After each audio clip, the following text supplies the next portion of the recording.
हम parallax method का use तब करते हैं जब हमें कोई बड़ी लेंथ निकालनी होती है। बड़ी लेंथ यानी कि जैसे अर्थ से स्टार का डिफरेंस, किसी एक प्लैनेट का डायामीटर, किसी एक स्टार का डायामीटर, ऐसी बड़े डिस्टेंस के लिए हम पैरेलैक्स मेथड का यूज करते हैं। पैरेलैक्स मेथड ऐसे होता है, अगर यहाँ पे एक पॉइंट है यहाँ पे और हम बना रहे हैं दो लाइन,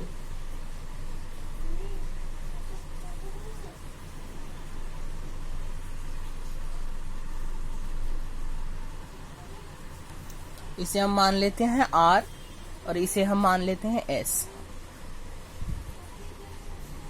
और ये होगा थीटा। इस S को हम आर्क लेंथ कहते हैं।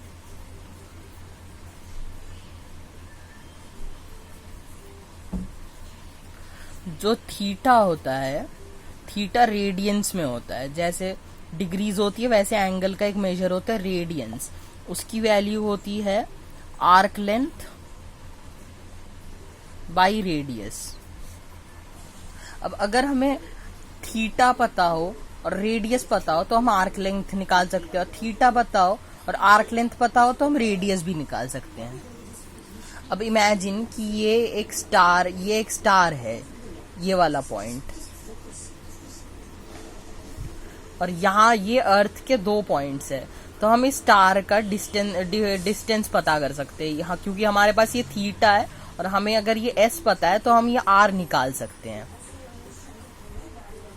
अब ये वाला जो मेथड है इसका हम डेली लाइफ में हमेशा यूज करते हैं। कैसे?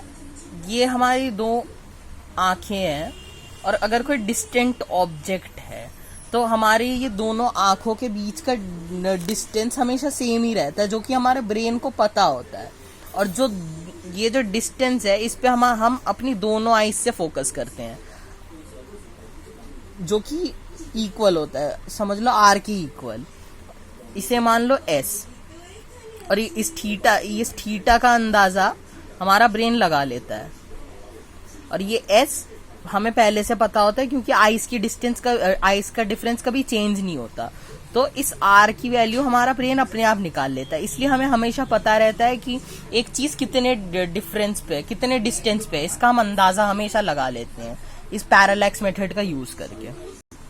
अब ये जो रेडियंस है इसे डिग्री का कन्वर्जन ऐसे करते हैं। जो एक रेडियन होता है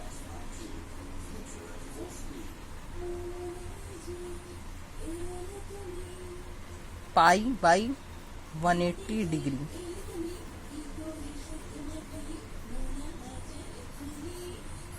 अब देखो इस वाले मेथड से हम किसी डिस्टेंट प्लैनेट या मून का डायामीटर कैसे निकालते हैं। समझ लो ये मून है और ये है अर्थ का सरफेस। ये एक फिक्स्ड पॉइंट है जहां से पहले हम मून के इस साइड पे फोकस करते हैं और फिर इस साइड पे फोकस करते हैं।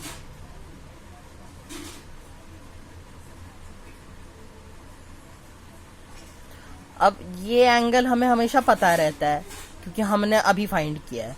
ये वाला डिस्टेंस भी हमें पता रहता है। मून से अर्थ का डिस्टेंस जो है वो हमें पता रहता है। अब देखो हमें फाइंड करना ये, अगर मून का रेडियस आर है तो ये हो जाएगा 2r।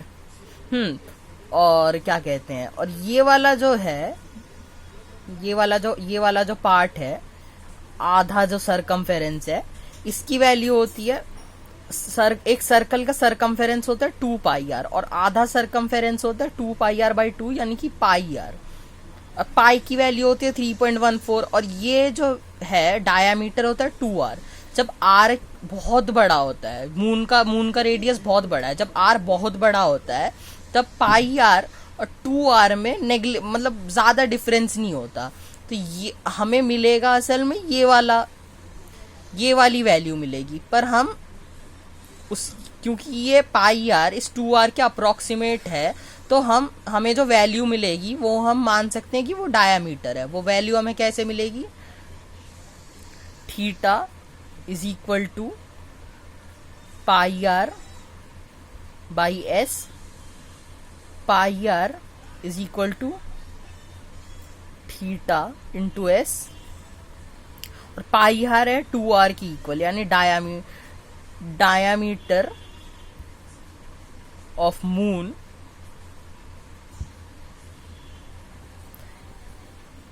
Is equal to theta into s. ये एस हमें पता है, ये थीटा हमें पता है, ये वैल्यू हमारी निकल जाएगी। अब आते हैं हम एक स्टार का।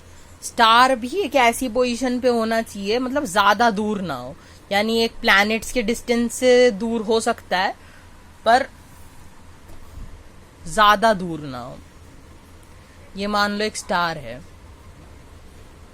ये अर्थ का सरफेस है, ये सरफेस के 2 साइड है। मान लो अर्थ के बिल्कुल ऑपोजिट जगह है, ये एक स्टार है, और ये एक बहुत दूर का एक स्टार है जिसका हम कुछ डिस्टेंस नहीं निकाल सकते। ये बहुत दूर का स्टार है, सोच लो। हमें इससे अर्थ का डिस्टेंस निकालना है, तो हम इसको ऐसे कनेक्ट कर लेंगे, एक साइड से ऐसे कनेक्ट कर लेंगे। हाँ, तो अब ये सिंपल है। हमारे पास ये वाली वैल्यू है, आर्क लेंथ की वैल्यू है हमारे पास, समझ लो ऐसी। हमारे पास आर्क लेंथ की वैल्यू है, हमारे पास ये वैल्यू, इसको हम b मान लेते हैं, इसको हम s मान लेते हैं। हमारे पास ये दोनों वैल्यूज है, पर दिक्कत क्या है, हमें थीटा नहीं पता। सॉरी, हमारे पास ये वैल्यू नहीं है, हमारे पास ये वैल्यू फाइंड करनी है हमको। ये वाली वैल्यू हमारे पास है, पर हमें थीटा नहीं पता। अभी थीटा हम कैसे फाइंड करेंगे? अब ये वाला जो पॉइंट है, इससे हम इस स्टार के पॉइंट को जोड़ लेंगे।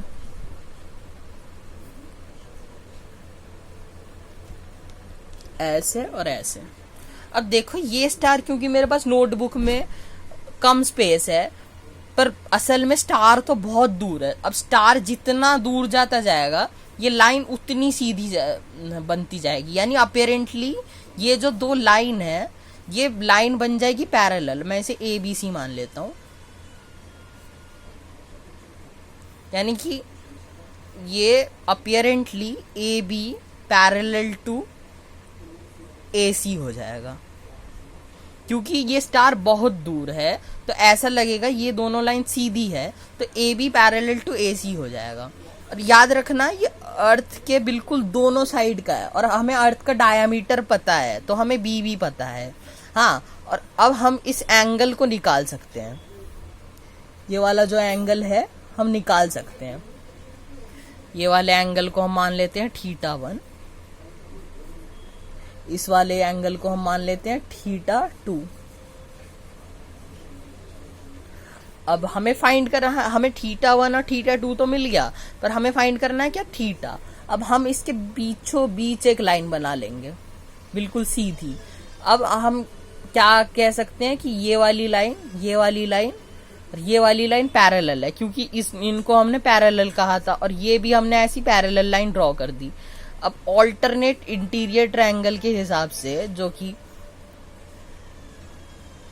ये वाले ट्रायंगल इक्वल होते हैं ना, यहाँ पे ये वाले ट्रायंगल इक्वल होते हैं ना, ये वाले एंगल्स, तो हम ये और ये वाला पार्ट, यानी कि ये θ1 हो जाएगा, ये और ये इक्वल है।